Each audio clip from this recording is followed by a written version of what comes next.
Assalamualaikum warahmatullahi ta'ala wabarakatuh.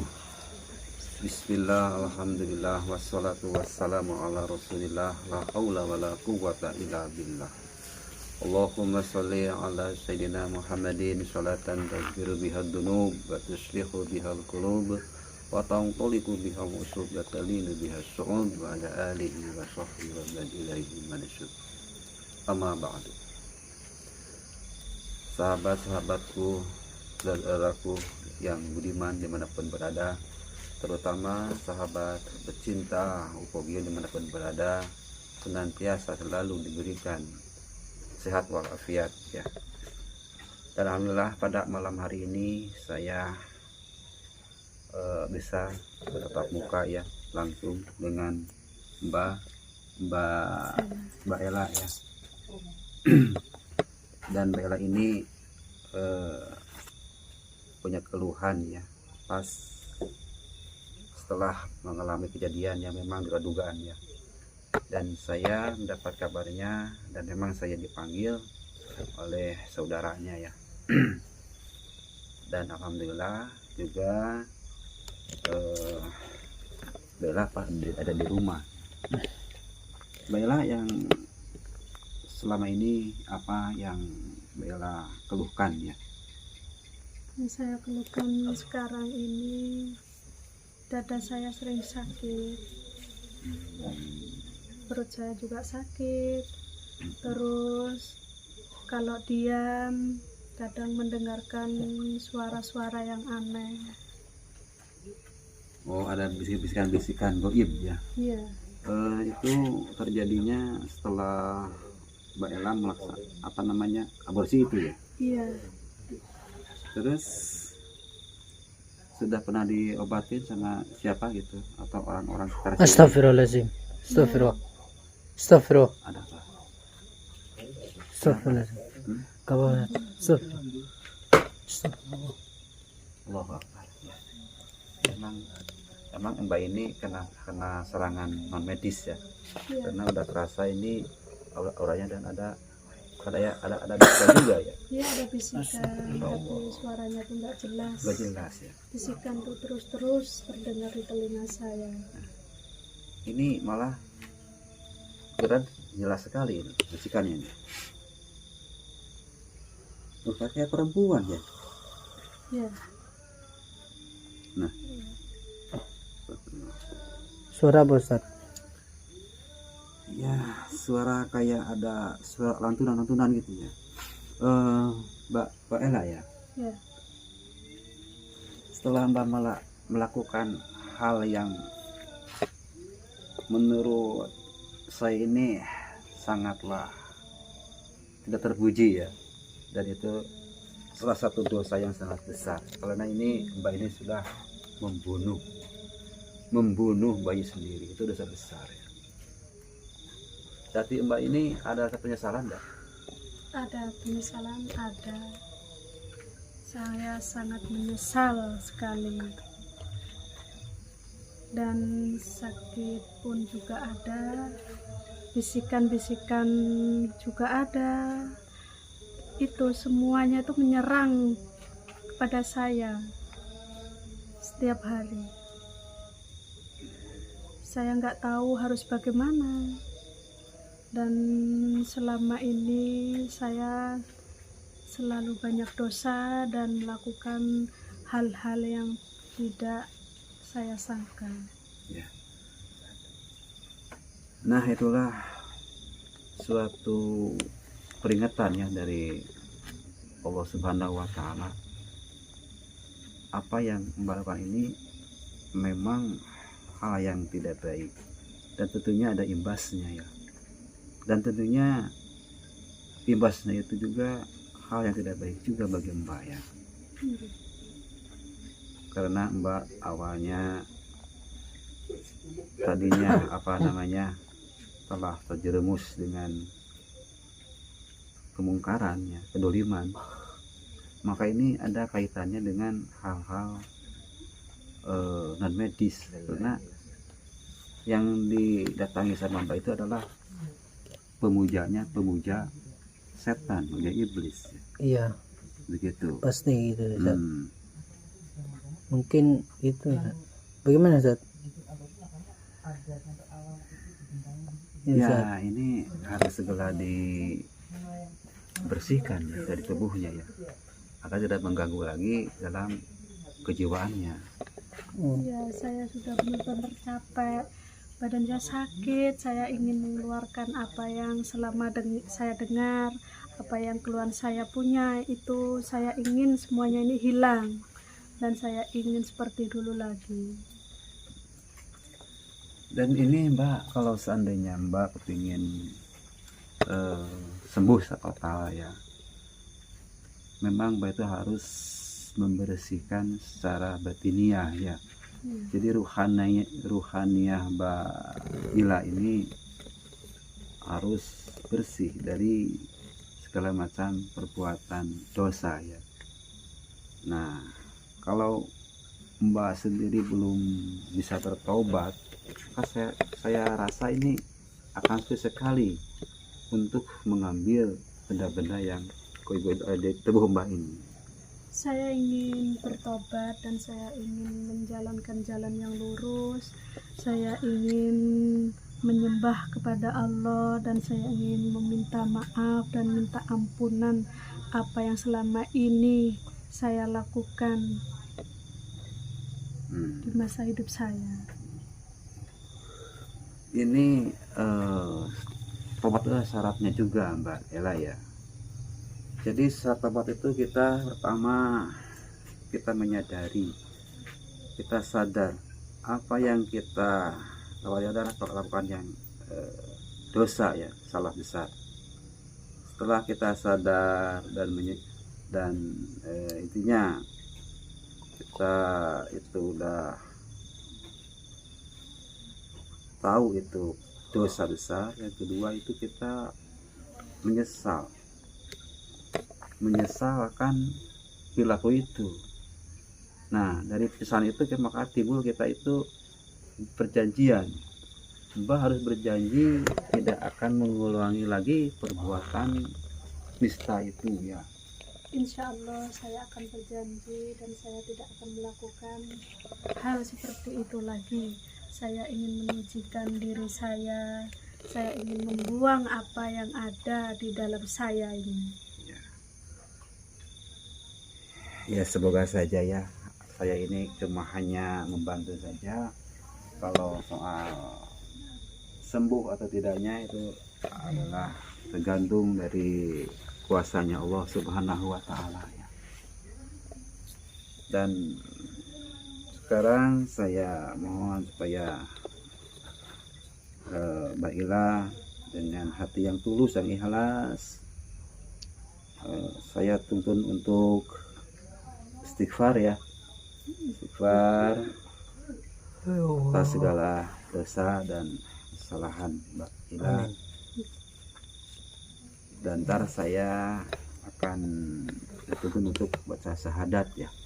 Ya.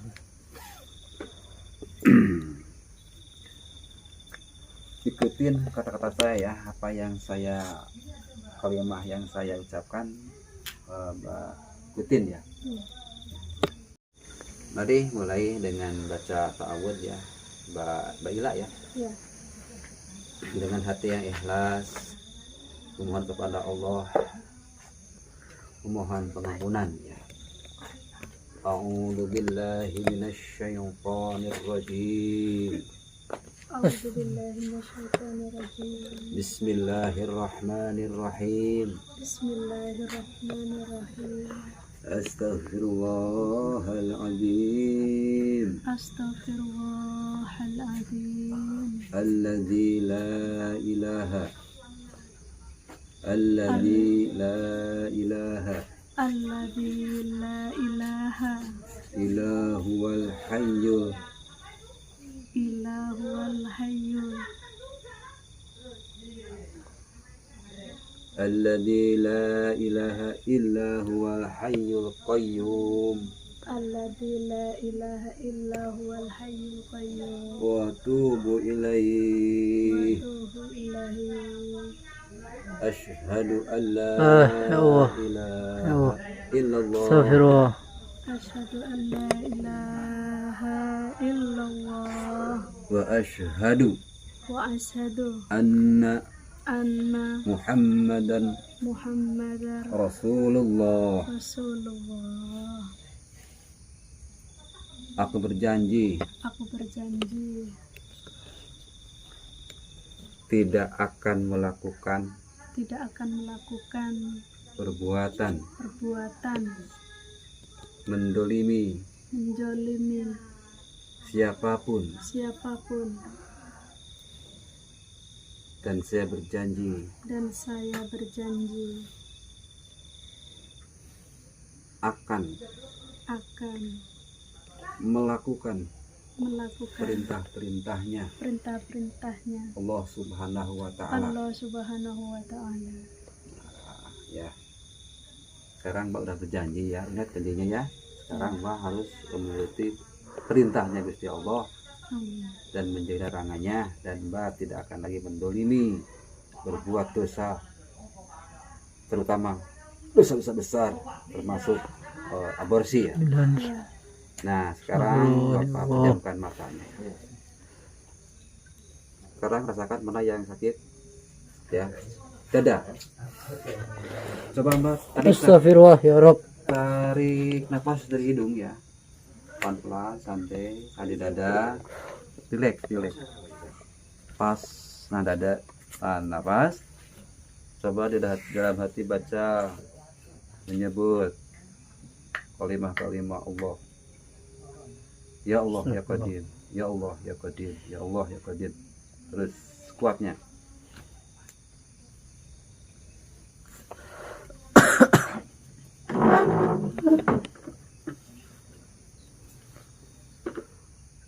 Baiklah.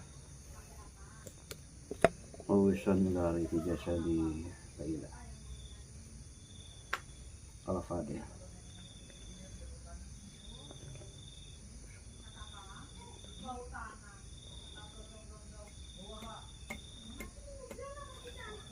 Ya Bismillah. Doain ya sahabat, semoga Mbak siapa Mbak Titin, semoga dibuka hatinya sahabat. Coba dari mana ya. Tadi Ustaz.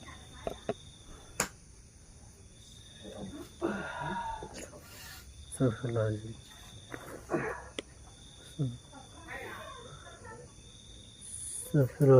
Astagfirullahaladzim. Oh, ya Rob. Coba buang napasnya dari mulut. Dari mulut keluarkan napasnya. Pelan-pelan. Pelan-pelan, Mbak. Allah, Allah, Allah, Allah, Allah, Allah, Allah.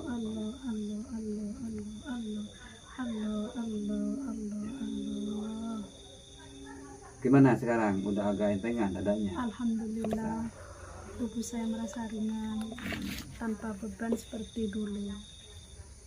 Yang lainnya nggak kerasa lagi ya? Kayak pundak, kayak kepala. Nggak ada, semuanya sudah hilang dan terasa enak. Alhamdulillahirabbil alamin ya. Ya ini semuanya atas kehendak Gusti Allah ya. Karena Mbak kan sudah ikhlar ya. Udah ikhlar, udah sadarkan kesalahan Mbak dan mau bertobat, dan insya Allah tobat Mbak Mila akan diterima oleh Allah Subhanahu wa Ta'ala ya. Amin. Dan sekarang Mbak tinggal membuka lembaran baru dan perbaiki perjalanan hidup Mbak ya, yang selama ini sudah jerumus dalam suatu kemungkaran. Untuk membuka lembaran Ya, lagi ya Ustaz. betul. Dan sebaik-baik manusia itu bukanlah manusia yang enggak pernah melakukan salah dan dosa ya, Iya. tapi sebaik-baik manusia adalah ketika ia melakukan kesalahan maka ia segera untuk beristighfar dan bertobat kepada Allah Subhanahu wa Ta'ala. Jadi kalau diibaratkan, kalau pakaian itu kalau kotor dicuci, bersih lagi, kotor dicuci lagi gitu. Jadi setiap kita melaksanakan kesalahan, kita harus segera bertobat Iya.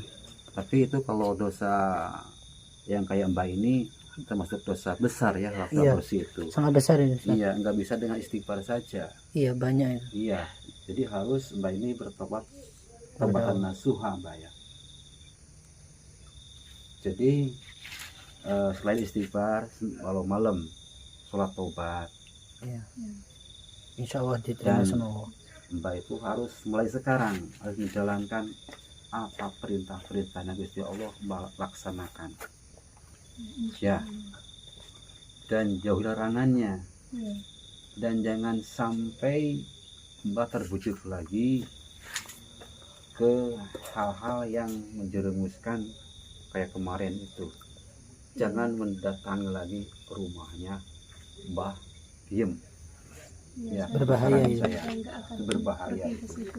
Takutnya begini, kameramen begini takutnya ya. Iya. Takutnya kalau nanti kita ke sana kita kena pengaruh lagi. Iya. Itu yang bahaya ya. Apalagi kan Iya, itu. udah tahu kalau dia udah tobat, Iya. pasti dia kan nggak terima. Pasti itu. Iya. Mungkin Dan enggak. takutnya Iya. Mbak ini bicara sama orang-orang, Iya. mengungkap daripada aibnya dia, Iya. kan dia gak terima ya. Iya. Jadi yang tadinya Mbak itu kan ingin menutup aib, akhirnya kan orang pada tahu gitu kan, gara-gara bukinam gitu ya. Jadi bukinam juga kalau dia kan manusia juga nggak mau kalau dia itu aibnya juga ketahuan orang. Pasti. Jadi jangan sampai datang ke sana, ini saran saya. Sekarang lebih baik datangilah orang-orang alim, orang-orang soleh. Kayak kiai gitu. Ya, Iya. Mbak ini harus sering ke majlis talim ya, ikut pengajian ibu-ibu. Ya, Awalnya nggak pernah ikut pengajian. sama sekali. Ya. Oh pantesan tersesatnya sampai aborsi segala. Berarti nggak tahu hukum Mbak ya. Nggak tahu sama sekali. Nah itu ya akibat dari kebodohan itu ya kita. Jadi orang celaka itu bisa celaka karena kebodohannya, begitu. Makanya di sini kita diwajibkan untuk menuntut ilmu. Tolabul ini tadi dotun ya. Jadi Mbak ini walaupun usia udah tua, jangan malu, jangan merasa gimana ya sama anak muda, sama anak-anak. Karena ini adalah kewajiban Mbak. Biar Mbak tuh tahu mana yang salah, mana yang benar. Iya, saya juga ingin tahu dan saya ingin mengikuti ibu-ibu pergi ke pengajian. Ya, itu lebih baik, Bu. Dan ingin Mbak ya. tahu cara berceramah mana yang baik dan mana yang buruk. Ya, betul. Ya. Insya Allah saya akan mengikuti dan melaksanakan semuanya. Dan Alhamdulillah kalau gitu. kalau bisa ya, mungkin menyempatkan waktu bisa datang ke pondok Thariqul Jannah ya. Di sana kan tiap malam minggu ada acara salawatan. Jadi Mbak ke sana itu ikut sama ibu-ibu, banyak jamaahnya untuk ikut bersalawat. Biar apa? Biar Mbak ini mendapatkan keberkahan daripada baginda Nabi Muhammad. Jadi Mbak ini akan dijaga sama Allah dari hal-hal yang buruk, yang negatif. Karena banyak juga yang di ruqyah juga banyak yang sakit ya. Ya. Nanti Pak kalau ini dihubungi kalau bersedia. Insya Allah saya bersedia. Jadi sekarang Mbak sendiri ya tinggal mencari pasangan hidup saja kata saya. Aduh, jangan bilang itu. Jangan cari laki-laki yang nggak bertanggung jawab ya, begini kan. Lebih baik cari laki-laki yang bertanggung jawab. Itu dengerin. Itu, Ustaz. Bagaimana ini, Ustaz? Ya udah gitu. Gitu aja. Saran saya tadi ya. Ya udah. Saran saya begitu saja. Astagfirullah. Dan ini maaf ya. Ini juga udah jadi nggak enak kalau ada orang yang lihat ya. Ya. Astagfirullah. Karena bagaimanapun juga ini kan bukan muhrim juga ya. Hah? Bukan muhrim juga ya. Jadi Iya. Kayak enak takut juga. ada timbul fitnah ya. Iya, Orang betul. yang tidak suka maka akan dijadi suatu Bumerang. bumerang bagi saya ya. Iya. Dan saya mohon pamit saja Mbak ya. Iya. Dan ingat ya, saran dari saya ya, Iya. jangan lupa tinggalkan sholat ya. Jangan lupa sholat terus, sunat, tobat, malam tobat, tahajud ya, dan sebagainya. Dan saya mohon pamit Mbak ya. Assalamualaikum Mbak. Ya udah Ustaz, closing aja Ustaz. Closing. Dari situ. Oh ya sahabat, alhamdulillah ya, Allah berikan hidayah sama Mbak Ila di bulan suci Ramadan ini, dan mudah-mudahan saja ini dijadikan suatu edukasi yang banyak manfaatnya bagi sahabat. Dan saya ini sahabat dengan ucapan ihdinas siratal mustaqim. Wassalamualaikum warahmatullahi taala wabarakatuh.